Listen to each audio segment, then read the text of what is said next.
Hey folks, it's Brian. I know it is Thursday, but last Saturday we played Elderath. It's been a busy week. I got class and it was coming to the end. So anyway,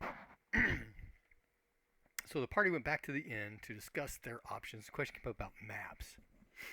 We discussed about maybe getting to the harbor master on who's to see whose ship's captains would be traveling further north along the lines of what Lynn's shipment had come to us. Any connections with the rescued sailors. We also discussed the flying ship we've seen and perhaps using magical transportation of some sort. Wes recalls having overheard a conversation between Lady Tamara and Sir Michael about the chaos in the lands north of Kars and her concern about the progress in general of the peoples there. So there is interest in Telgar on what's happening here. And reminiscing about the sky ship, we do not recall having seen any crew, and that the ship itself has changed altitude. While we're there at the Golden Lion Run, gets a feeling about a person that he might be a possible candidate to fill one of his hierarchy positions in the temple. So he goes off and talks with him.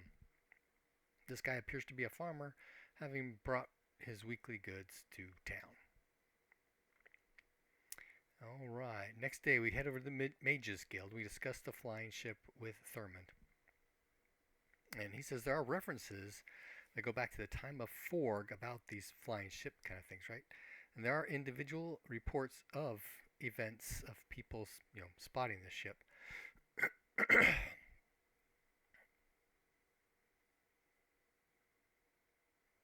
And Wes gets kind of excited. I say, do we have some here? Can we see them?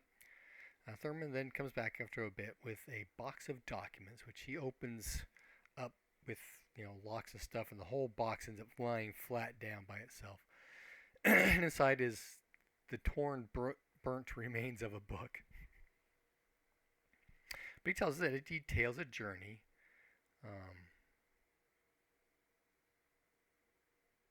that they know the starting point. This is a reference to a port city named Kos. It talks about, going across the Golden Sea, so they're not really sure exactly what that meant. There's arguments back and forth about, is that the east or is that south or whatever.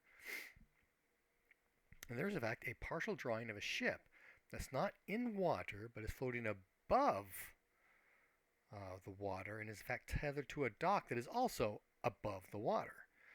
And there's a reference to Windjammer. They're not sure if that's the name of the ship or the type of ship. Lots of discussions among scholars about that.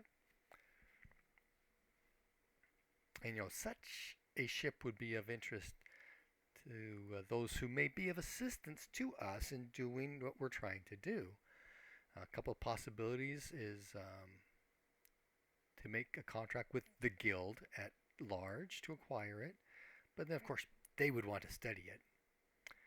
They want to know about its condition, is its airworthiness, can it be maneuvered, can it be refitted once navigation is acquired, that kind of thing.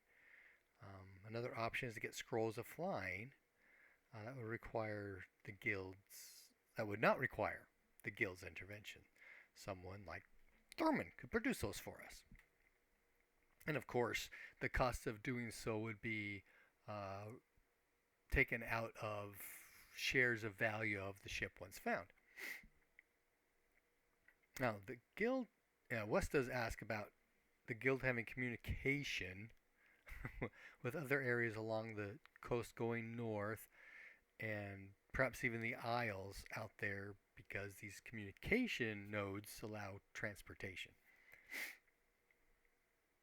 And Thurman says that he can facilitate that for, again, an increased interest in the ship. We meet up with Runt. We have a week of downtime. Wes finally made his dex roll. His dex is now actually 17. I think he went up 2 points. So he can attack twice per round now. Once with his rapier and again with a second attack with his dagger. His dexterity modifier is down low enough he can do that. Okay, so but they then spend their time prepping for our travel. We're kind of discussing things like, okay, how much food and water we need, gear, what kind of gear do we need to, and in the live play, we're discussing all kinds of things on, you know, why does the book not discuss encumbrance values for common items? We don't know. So we searched through some other related source documents and came up with some various encumbrance values. Okay, so we go to the Mages Guild, and we are taken from there by coach out of town. 4 days up the road, and then off the road is a path that goes into the mountains.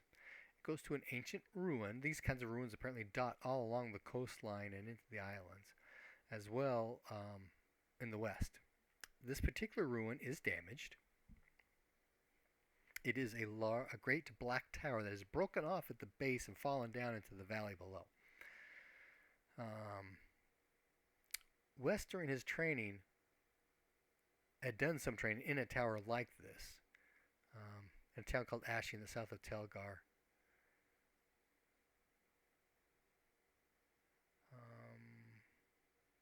There's a road south into the mountain. Oh, there's a road south into the mountains south of Ashing. That's the name of the town, right? The Black Tower is called Talmeter,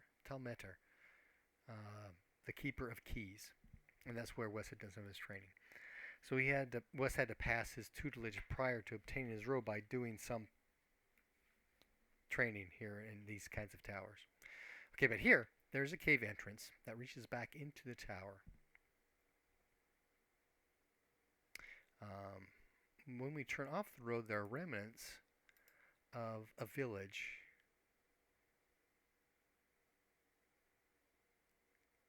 And there is a stone house in this village, behind which is a garden with stones arrayed, making a path.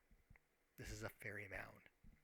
Wes makes copies of the arcane symbols in his book that are found here. And as you walk along the path, and we're warned, do not step off the path, it starts to get foggy, but it clears up. We then hear waves crashing and seagulls crying. So we are someplace else. Down that path is a path that leads to a valley glade and a port. So Thurman describes this to us, and as Thurman turns to go back the way he came, there are these red, smoky tendrils swirling up out of the fog. And I, being a power-greedy, hungry player, ask, hey, does this have any remnants to this swirling tendrils coming out of the eyeballs of the folks that we saw in New Delhi? And the GM says, maybe. So Wes makes a roll, but he collapses unconscious. And he picked up some skill in contragrav harness. So there are shapes that come up out of this tendrily fog kind of thing. And they step forward. They're unlike anything we have ever seen. Runt goes temporarily insane for 8 millirounds, and these creatures attack. And we remember, we've been warned about traveling these gateways. About, it's risky because there are creatures that live in between, and that's where the session ended. Fun times. Happy gaming.